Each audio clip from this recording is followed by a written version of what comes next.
was gonna say. Yeah, this is fine. We'll go around.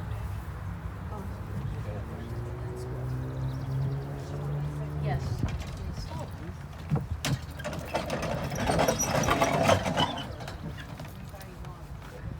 That's sort of precarious. Yeah.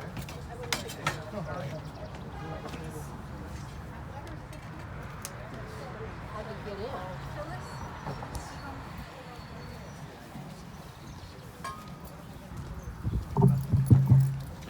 Friends, at this time we are going to begin the funeral services for Jonathan L. Goldsmith.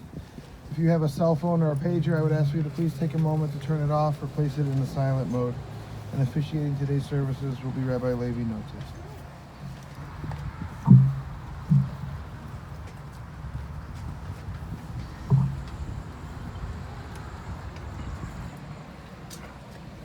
We're gonna wait just 1 minute.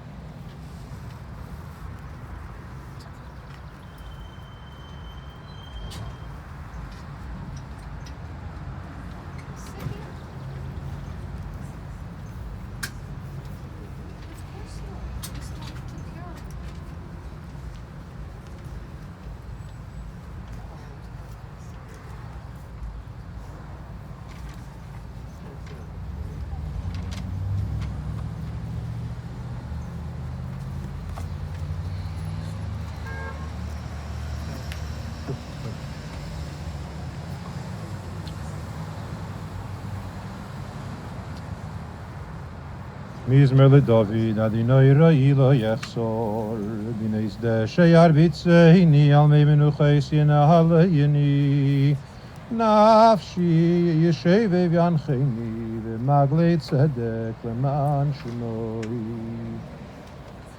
Gam ki yehlech b'geit zalmaves, le'irara ki ato imogodi, Shivtecho mishantecho, heimo yenachamuni.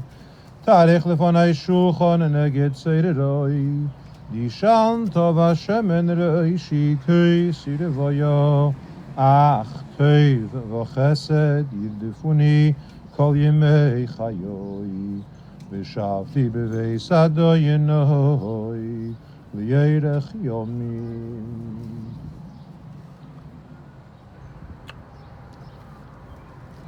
Friends, we're gathered here this morning to offer tribute, to give honor and show respect to an individual who truly deserves it, Yoni Goldsmith, Jonathan Lee Goldsmith, or in Hebrew, Yonason Lee ben Alexander and Firma Gittel, of blessed memory. Born on the west side of Chicago in October of 1957, Yoni was a cute little boy, jovial, energetic, and brought a lot of happiness to people around him. Over the last few days, I had the opportunity to speak on the phone, in person, to read notes, and learn a little bit about the personality, the character, and really the special qualities of Yoni, of John. And there's this recurring theme that keeps being said again and again, and that is his joy, his happiness, his ability to bring joy and gladness of heart to others. There's a Talmud that tells us Hanibadchi b'nei olam haba ninhu, which means these comics or jokers or people that could bring happiness to others, there's a special section for them in heaven where God gives them their reward. And the reason is because God cherishes the idea of joy and the importance and quality of bringing happiness to others. And that's something that Yoni did really from the day he was born, but throughout his life, he had that special ability to make other people happy. And it's not something which always came easy. There are challenges, there are bumps, There's something they call life. But nonetheless, he's able to look beyond that and bring happiness and joy to other people. And it's no coincidence that October 14th, 1957 was smack in the middle of the holiday of Sukkot when he was born, which is the festival of our rejoicing. And there's something about him, about this special neshama, this soul that has this quality of bringing joy to those around him.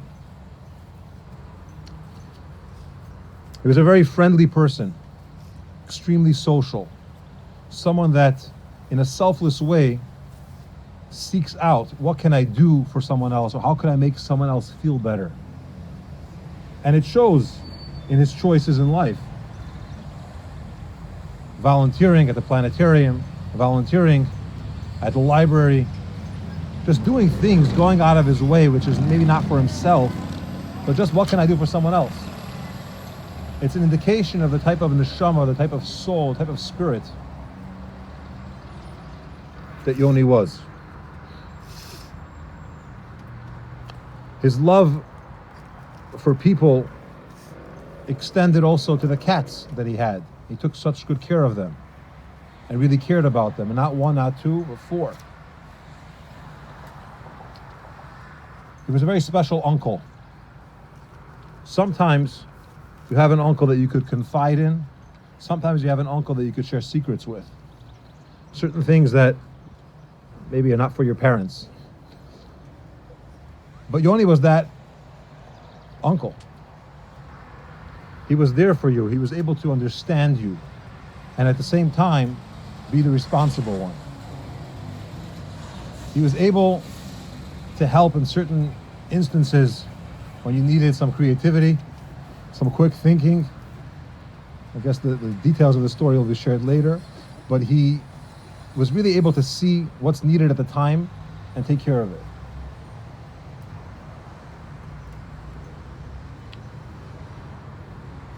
He had a love for astronomy. As you can see, the tapestry that's draped here.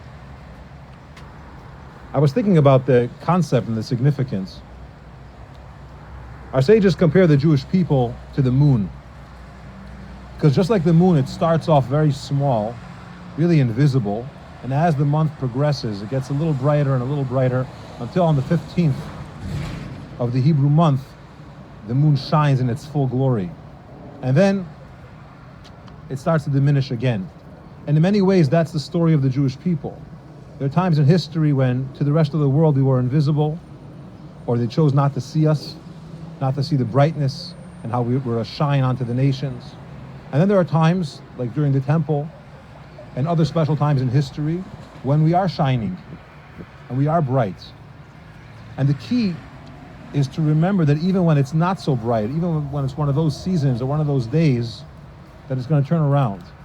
Just like the moon, without fail, gets bright again, the same thing will be in the situation that we're facing and what we're trying to deal with. He also was an enthusiast for music, which also brings joy to others. Yoni loved scholarship. He loved to learn. He loved to take classes. He was always enrolling, hear another lecture, take another course. And today, it's really the last possible time before the holiday of Shavuos, which we usher in tomorrow night, which is really the holiday of scholarship. It's the anniversary when we receive the Torah, which it's not for naught that we're called people of the book, because the Jewish nation is about learning, passing on that knowledge, sharing information. But the concept of learning, of knowing, of the desire to know, and the value of learning is something which Yoni lived by.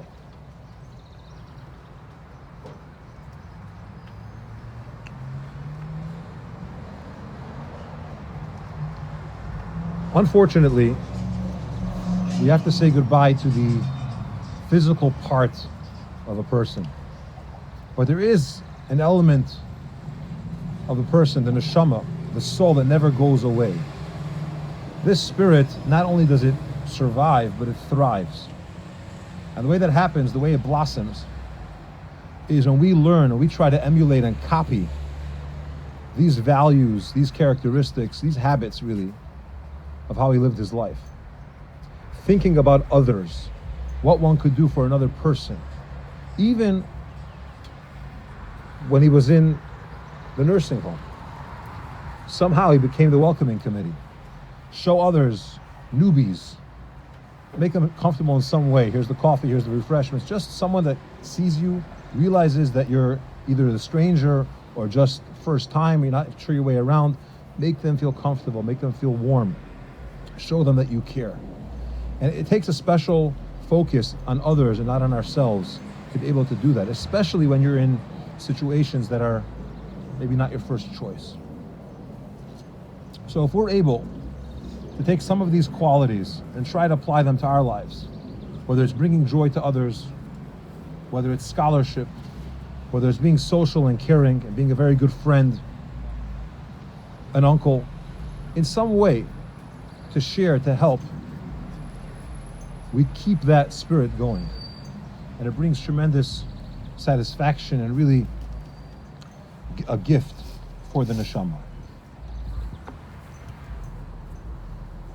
I want to mention John's dear friend, Phyllis Takata, and recognize all of the special years of friendship that were shared.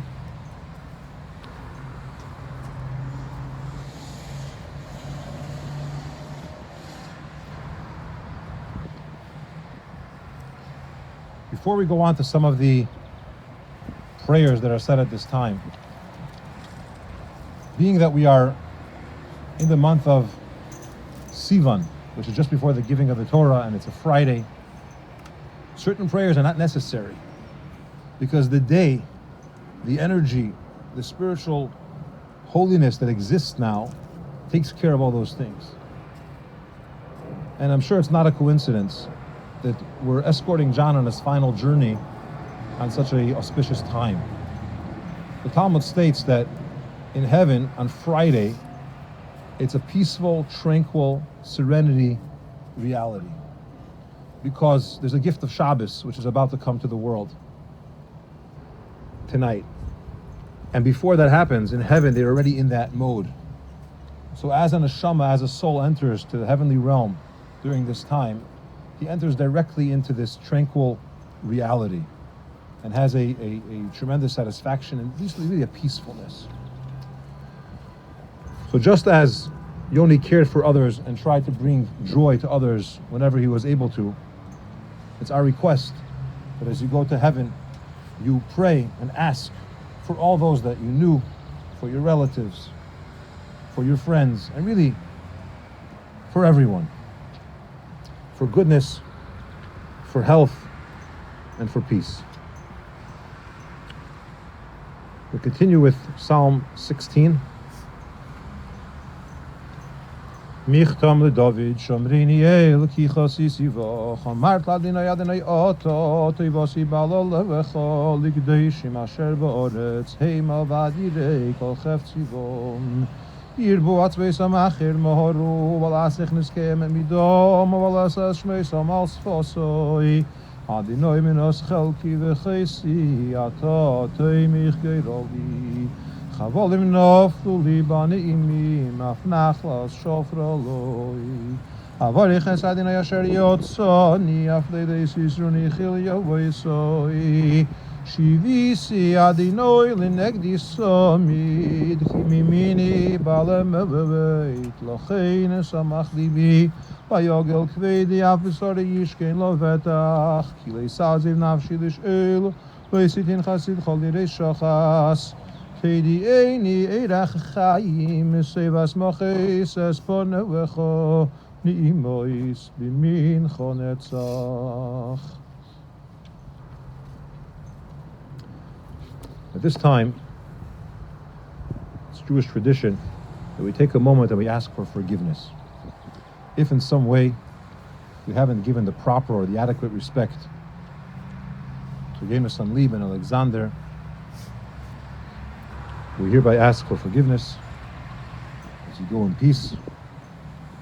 Leich b'shalom, and you should be a good to better.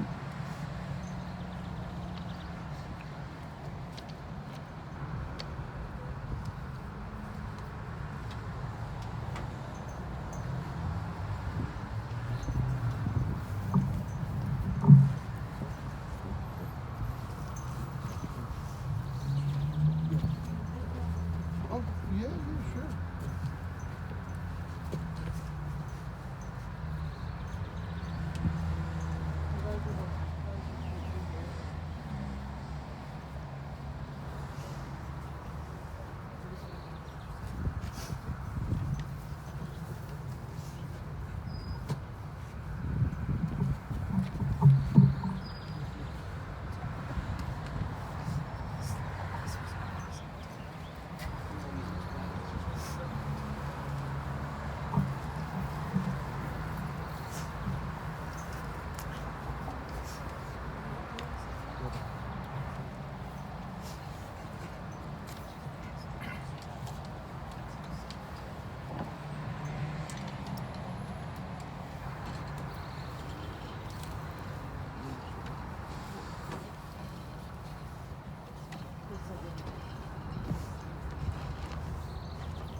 participate in the mitzvah, make your way here.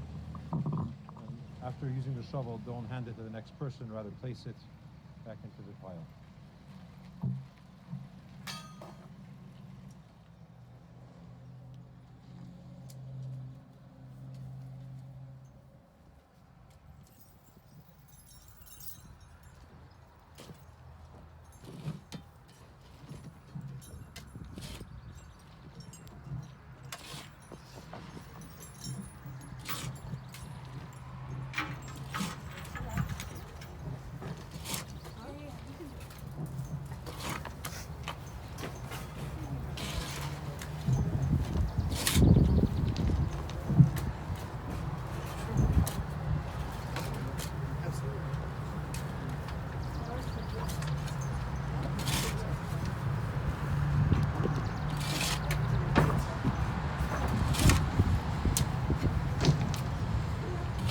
Around to this side as well.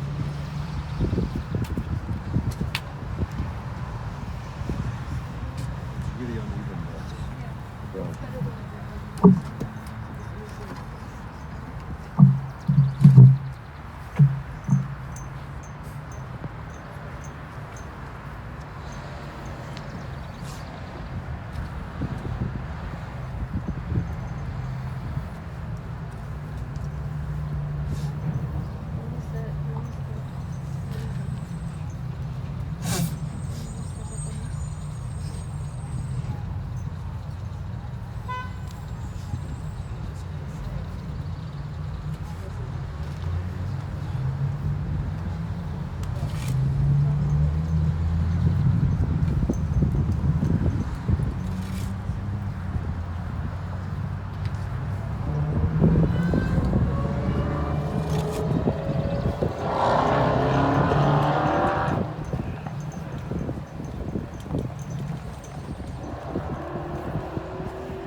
At this time, Kaddish will be recited. Yoni's brother, Reb Shmuel, is going to recite Kaddish.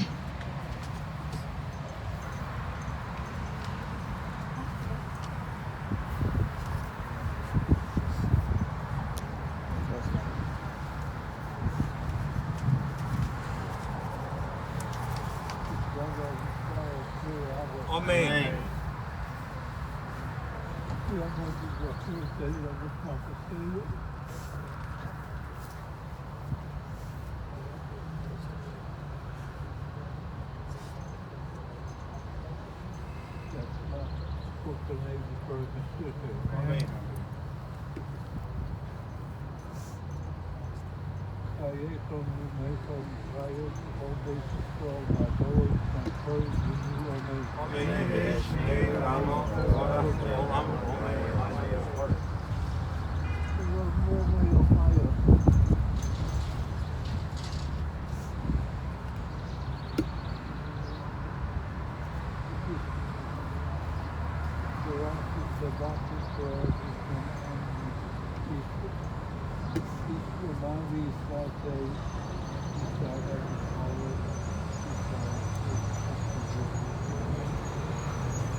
Amen. We're now going to make a shura just on the path. And Yoni's siblings, may they live and be well, Shmuel and Debbie, are going to walk through these two lines as we give them words of comfort, offering strength.